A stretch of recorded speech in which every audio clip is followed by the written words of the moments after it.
crònica dramàtica dels últims dies de la Guerra Civil, inclosa l'acció heroica del capità Dixon, va ser condemnada a l'oblit durant gairebé 40 anys de dictadura i encara segueix absent en la memòria dels espanyols.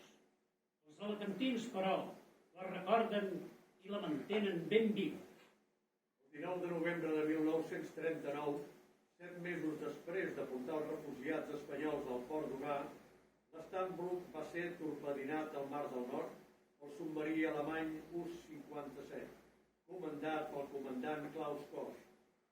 L'Stanbrook es va partir en dos i es va enfonsar emportant-se la vida dels seus 21 tripulants, inclosa la del capità Archibald Dixon. Cassandra Claret, escriptora iraní, va dir: tots som els retalls del que recordem. Tenim dins nostre les esperances i els temors dels que ens estimen. Mentre hi hagi amor i memòria, no existeix una pèrdua autèntica.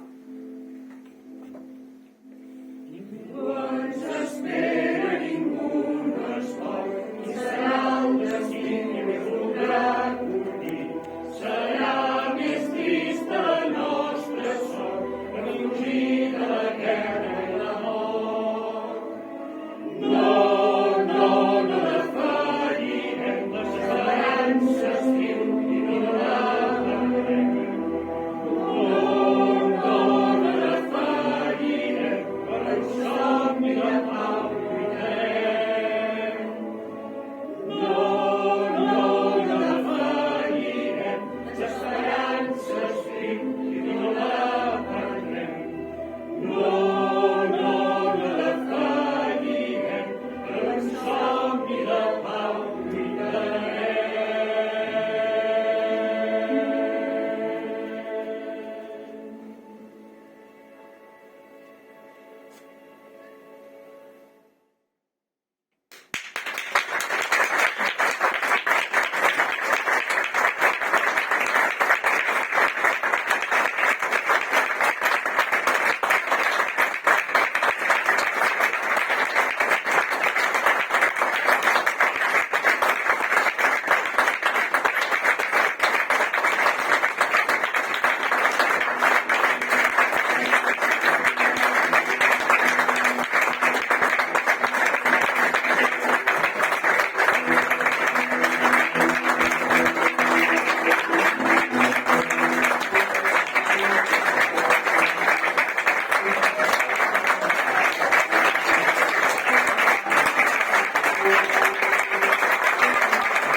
Aquesta petita mostra d'un bocí de la nostra història, de la trista història de la guerra.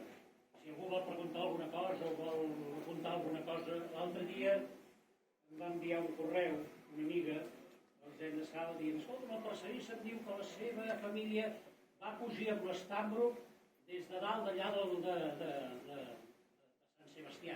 Vaja, doncs mira, t'haurien anar voltant tota aquesta colla de vaixells que van reclutar la República Espanyola per anar traient refugiats d'allà on podien. I l'Stanbrook doncs va trobar amb aquesta